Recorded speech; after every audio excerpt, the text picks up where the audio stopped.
নমস্কার, সাবনাভিক নিউজ নেটওয়ার্কে আপনাদের স্বাগত। মৃতদেহ উদ্ধারের পর কেটে গেছে 4 দিন, কিন্তু আগরপাড়া অ্যালপাইন ডায়েরির পরিত্যক্ত কারখানার ভেতরের পুকুর থেকে উদ্ধার হওয়া নাবালকের মৃতদেহ কিভাবে ওখানে এলো বা কারাই বা ওই ঘটনার সাথে যুক্ত তা কিন্তু এখনো খুলসা করেনি পুলিশের তদন্তকারী অফিসারেরা। তবে গত 4 ফেব্রুয়ারি যখন নাবালকের মৃতদেহটি উদ্ধার হয়েছিল, তারপরেই উত্তেজিত জনতার বিটি রোড অবরোধের সময় পুলিশ স্থানীয় বাসিন্দাদের কথা দিয়েছিল 24 ঘন্টার মধ্যে অভিযুক্ত বা অভিযুক্তদের গ্রেপ্তার করে সমক্ষে আনার। পুলিশের আশ্বাসে উত্তেজনা প্রশমিত হবার পরে কিন্তু কোনো গ্রেপ্তার বা ঘটনার কিনারার খবর শোনাতে পারেনি পুলিশ। সূত্র মারফত জানা গেছে ইতিমধ্যেই 3 জনকে জিজ্ঞাসাবাদের জন্য থানায় নিয়ে আসা হয়েছে, যাদের মধ্যে একজন মূলত দক্ষিণ ভারতের বাসিন্দা হলেও বর্তমানে তার বসবাস আগরপাড়ার নিউ লাইনেই। অন্যজন বছর দেড়েক আগে একটি চুরির ঘটনায় দোষী সাব্যস্ত হয়ে জেল খেটেছে, আর একজন পেশায় দিনমজুর।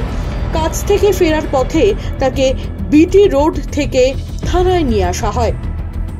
পুলিশ সূত্রে খবর, জিজ্ঞাসাবাদে মুখে কার্যত কুলু পেটেছেন মৃত নাবালকের বাবা মা। মৃত ইমতিয়াজ হোসেনের 6 ও 1.5 বছরের 2 ভাই রয়েছে বলে জানিয়েছেন তারা।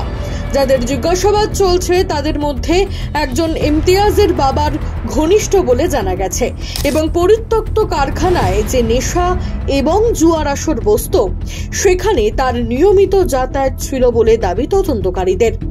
পুলিশ সূত্রে যেটুকু জানা গেছে তাতে বলা হচ্ছে তদন্ত একেবারে অন্তিম পর্যায়ে রয়েছে। কয়েকটি প্রশ্নের উত্তরের অপেক্ষায় রয়েছেন তদন্তকারীরা। আশা করা হচ্ছে খুব দ্রুত এই নারকীয় হত্যাকাণ্ডের সাথে জড়িতদের চিহ্নিত করা যাবে।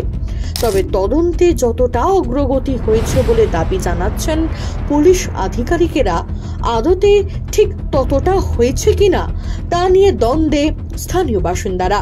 এখন দেখার আদৌ নাবালক খুনের মতো নারকীয় এই ঘটনার কিনারায় পৌঁছাতে পারে কিনা তদন্তকারীরা, নাকি ছায়াবাজিতেই ফের ঢেকে যায় পুরো ঘটনাটি।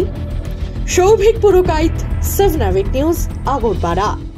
সমস্ত খবরের আপডেট পেতে লাইক করে সাবস্ক্রাইব করুন সাবনাভিক নিউজ চ্যানেলটি।